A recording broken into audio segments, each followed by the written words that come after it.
y a 3 jeunes qui sont lycéens. Leurs parents ont voté pour toi et voudraient voter pour un maire. Allez, me racontez pas d'histoire. Déjà, vous me connaissez mal si vous amenez un mot de retard de monsieur. Parce que je vais arriver en retard là en cours. C'est pour savoir si vous pouvez me faire mon mot de retard. C'est génial. Ça serait sérieux? Oui, vraiment. Monsieur, j'adore votre compte TikTok par contre. Ma quoi? Votre compte TikTok. Maxime. Allez. Ah ouais? Ouais, c'est énorme. Ah oui, votre compte Et la TikTok. première fois qu'on a fait le TikTok, c'est elle qui m'a suggéré cette idée. Ouais. Ouais, j'y croyais ça pas. marche, hein. J'y croyais pas du tout. Mais c'est un beau défi parce qu'il s'agit de faire en quelques secondes quelque chose qui soit un peu performant. Jean-Luc Mélenchon veut avancer l'âge du droit de vote, c'est ça? Ça veut dire que si Jean-Luc Mélenchon est président, vous auriez le droit de voter. Je me trompe ou pas? Non, Est-ce que vous trouvez que c'est une bonne idée? 16 ans. 16 ans. Mais est-ce qu'à 16 ans, on a une conscience politique assez importante pour pouvoir voter?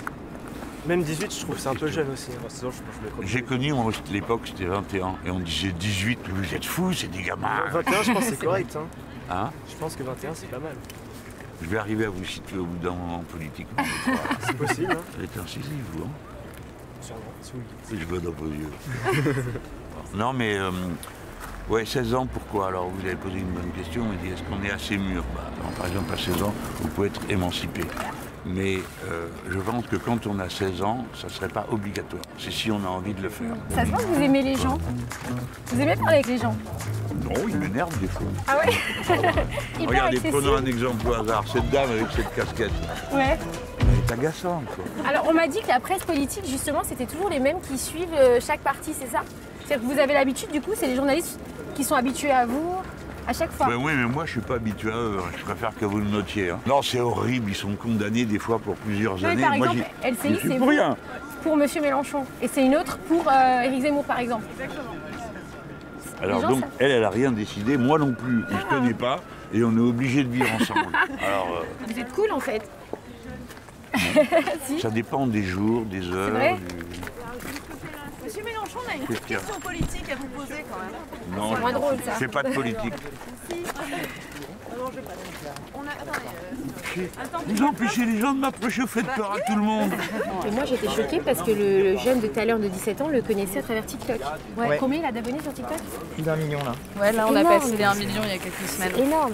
Et en fait, c'est un influenceur. Il a des réseaux sociaux qui sont à un niveau, par exemple, il y a genre 640 000 abonnés Attends, tu sur peux YouTube. répéter ce que tu viens de dire? Jean-Luc Ouais, Mélenchon c'est est un un influenceur. influenceur. T'as du boulot? Tu crois qu'il Mais fait t'as un du petit boulot. code promo, toi? Qu'est-ce qui vous plaît chez lui? Moi, ce qui me plaît, c'est que pour moi, c'est le seul à écouter la jeunesse, dans le sens où il écoute nos problèmes et il nous propose des perspectives à l'heure actuelle où tout est noir et où on se dit que dans 50 ans, on sera tous morts, soit par le réchauffement climatique ou par autre chose. C'est le seul à nous proposer quelque chose, autant sur l'écologie que le social, que la démocratie. Et aujourd'hui, en tout cas, notre génération, elle va vraiment souffrir si on change pas quelque chose, quoi. Est-ce que là, vous avez atteint les 500 signatures ou pas encore? Alors pas encore, c'est difficile honnêtement. Ok. On a eu un échange plus tôt dans la journée parce que c'est un système qui est en fait très injuste, qui fait qu'il faut avoir des maires qui osent, parce que maintenant c'est public, quel maire parraine quel candidat, qui osent dire qu'ils parrainent, et aujourd'hui c'est compliqué dans les petites communes notamment pour les maires d'afficher un soutien à un candidat ou à un autre, et du coup c'est un processus de longue haleine, et donc on se déplace, on va voir les maires, on essaye de les convaincre, et nous on avait fait une proposition alternative d'ailleurs. Jean-Luc Mélenchon il a déposé une loi à l'Assemblée nationale pour dire que ça devrait être les gens qui devraient pouvoir parrainer les candidats, qui devraient pouvoir décider qui est candidat, et du coup on avait proposé que s'il y avait 150 000 soutiens citoyens, donc des gens comme nous, qui disaient qu'un candidat devait pouvoir se présenter à l'élection présidentielle, ça devrait pouvoir remplacer ce système des maires. D'accord. Voilà, et donc bon, ça a été rejeté par les macronistes. Donc vous laisseriez les femmes voilées se promener Mais tranquillement? il ne peut pas y avoir de police du vêtement, enfin, ce serait grotesque.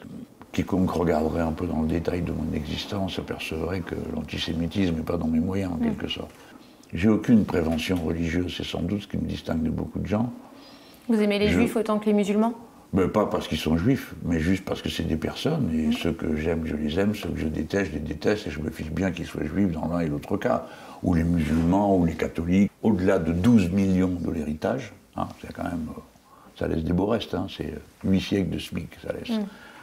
Tout ce qui est au-delà, on prend, et on donne, tout ce qui est pris là, on le donne aux jeunes gens qui sont en fac pour qu'ils étudient, et pas en même temps travailler la nuit et le week-end, et aux jeunes gens de l'enseignement professionnel. Donc l'héritage est limité à 12 millions. Oui. Au-delà, on donne tout. Ouais. D'accord. Voilà. Et j'ai une question très cash. Vous détestez les riches? Ou vous les aimez? Non, non. Peut-être que si vous m'aviez rencontré quand j'avais 20 ans, oui, je vous aurais répondu, oui, c'est pas normal. J'en aurais fait une affaire personnelle, parce que j'étais habité par le sentiment de revanche sociale. Je vais vous dire, je connais des gens pauvres, odieux, et des gens riches, très généreux. Je connais des gens riches, odieux, et des pauvres, très généreux, qui partagent le peu qu'ils ont. Alors, il paraît en plus que moi, je suis riche. Ah. Ben oui, d'abord. Alors, il y a ma fausse richesse, c'est celle que j'ai lue, qui tournait sur les réseaux sociaux. Alors, ça m'a bien fait rire. Enfin, au début, ça me faisait rire. Après, ça me faisait plus rire. Ça a duré 7 ans. Alors, il paraît que j'ai des chevaux et plusieurs voitures. Alors, les chevaux passent encore, j'aime bien, c'est bête, mais les voitures, j'ai pas le permis, qu'est-ce que j'en ferai? Ah, c'est une information importante, ça. Ouais. Alors, on m'a aussi attribué des appartements ici et là. Et la vérité, c'est que je suis un riche sans l'avoir voulu et sans le savoir au départ, parce que j'ai acheté au bon moment des mètres carrés à Paris. Qui ont pris de la valeur. Ah mais c'est incroyable, ça a doublé, c'est invraisemblable, j'ai rien fait, à part pas ma salle à manger, hein, en changeant d'appart. Hein. Ça a pris de la valeur, et ça vaut plus d'1 million, j'arrive pas à y croire. Alors on me dit, oh là là, mais là vous êtes riche. Bah, je sais pas pourquoi je suis riche parce que j'ai un appart. Mais moi c'est un appart que j'ai acheté, c'est pas un capital. C'est gagner combien par mois d'être riche pour vous? Le salaire médian c'est 1 600 €. Bon, donc ça déjà, ça parle un peu plus, je sais pas, je pense qu'on peut se considérer comme aisé à partir du moment où on gagne 2 ou 3 fois ça. Mais donc riche... 3 200 ouais, €. on n'a pas idée de ce que c'est qu'un riche la plupart du temps. Oui. Pour revenir à ça, vous avez dit que vous vouliez peut-être imposer justement les gens qui gagnent de l'argent à hauteur de 90%. C'est ce que vous avez dit? Non, mais je comprends qu'on ait compris comme ça. Alors ça s'appelle faire une tranche. D'accord. Donc dans la première tranche, je dis n'importe quoi, de 1 à 1000, on vous prend 1%. Okay. De 1000 à 2000, là on dit ah, quand même c'est un peu plus, on vous prend 2%. Mais sur cette tranche. Et la dernière, celle qui est au-delà d'une certaine somme, mais dont je ne me rappelle plus, là, dans cette tranche-là, pour la partie de la tranche, alors ça va être la tranche qui est au-delà de, je sais pas, 30 000, là oui. On prend 90%. Donc si je gagne... Mais c'est pas 90%. Si vous gagnez 10 000, je vous prends pas 9 000. Non, c'est à partir d'une tranche. Ouais. Donc si je gagne 30 000 € par mois, je devrais reverser 90% d'impôts. Non. Non. Vous devrez verser 90% sur tout ce qu'il y aura au-delà de 30 000. Hein. Donc en fait, vous allez faire des paliers de salaire qu'on peut garder. Et quand on dépasse, on doit reverser un pourcentage. Qu'est-ce qui vous pousse à venir à 19 et 20 ans au meeting de Jean-Luc Mélenchon? Parce que moi je pense que c'est le seul qui a vraiment envie d'aider les jeunes, envie d'aider les droits sociaux, les droits fondamentaux.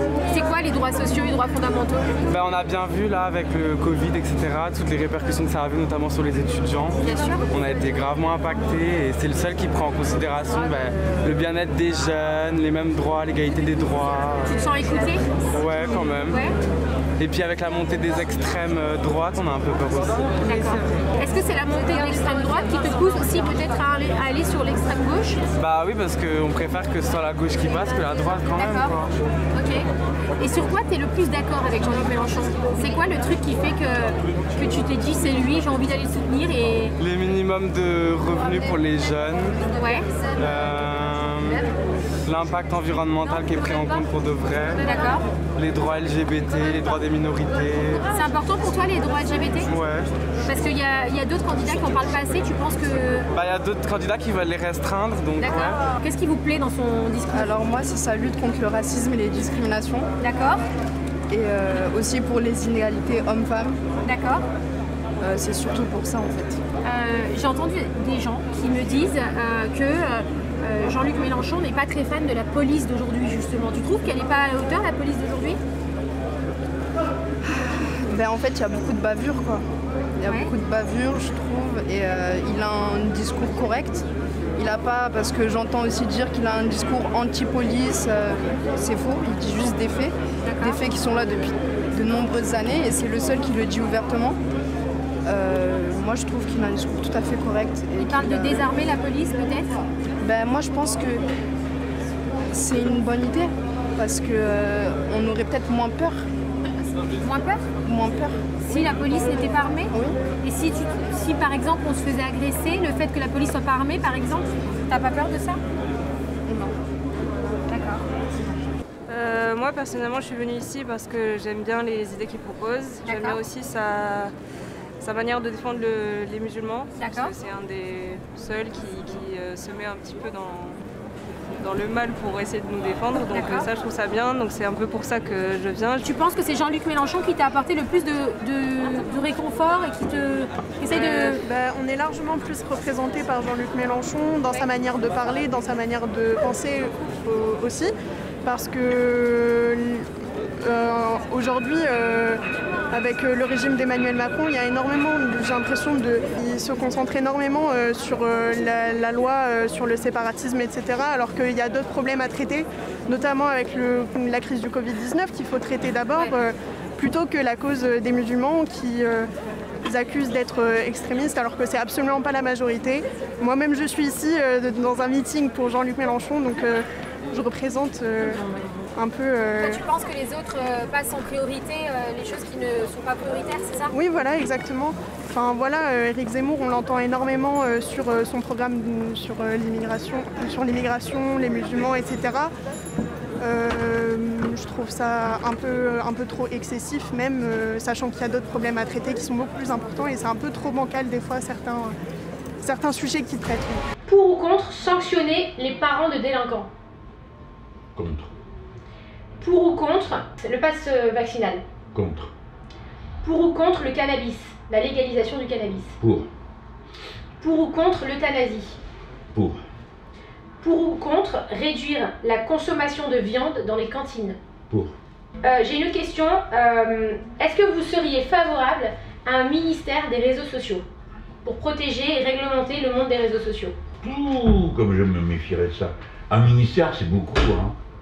Faut faire attention à un truc. Quand on crée un ministère, il y a une administration derrière et ça commence à choufleuriser. Et puis vous avez des gens qui doivent justifier leur existence en produisant de la norme, du règlement. Faut faire attention parce que les réseaux sociaux sont un lieu de liberté. Moi je tiens à ce que ça reste le plus longtemps possible. D'ailleurs on a vu les petits jeunes à Bordeaux qui vous connaissaient de TikTok. Ouais, et les connaissez-vous? Non, parce que non, mais ceux qui m'ont arrêté dans la rue, ils étaient horriblement. Il y avait 3 filles qui étaient là, elles m'arrêtent. J'ai dit, mais comment vous savez que je suis là? Ah, ben on a vu la story de Magali. Alors au début, j'avais pas bien compris, moi. Je me dis, mais qu'est-ce qu'elle me raconte? La quoi? De qui? Et le temps que je réalise, je me dis, mais c'est pas croyable, elle a posté il y a quoi? Il y a même pas 5 minutes. Il y a déjà 3 personnes dans la rue pour m'arrêter, pour dire, ah, j'ai vu la story de Magali. C'est là que j'ai compris que vous êtes un personnage important, parce qu'au début, on m'a dit, on va voir avec Magali, si vous voulez, ça peut dire. Non, mais j'étais au courant de rien, moi. Je me dis, mais qu'est-ce que ça peut être que cette histoire? Et là, moi, ça m'a impressionné direct. Hein. Jeunes gens, ce monde est beau. Et vous méritez un monde moins moche que celui qui se prépare à vous laisser. Mais vous n'aurez rien du tout si vous ne faites rien. Vous n'aurez rien du tout si vous laissez aller. Vous n'aurez rien du tout si, au contraire de ce qu'ont fait vos mères et vos pères qui se sont battus, vous restiez par extraordinaire mollement alanguis en attendant que ça se tasse. Parce que ça se tassera pas. Ouais, encore un texte sorti de l'enfer comme si je m'appelais Belzébuth. Mec c'est sûr, je les baisse dur, tes freestylers, je les éduque. Chacune de mes punch, je vous défigure, j'ai capté le truc, je vais viser le but. Tête de rappeur dans le réticule, je les destitue, j'ai le 16 qui tue.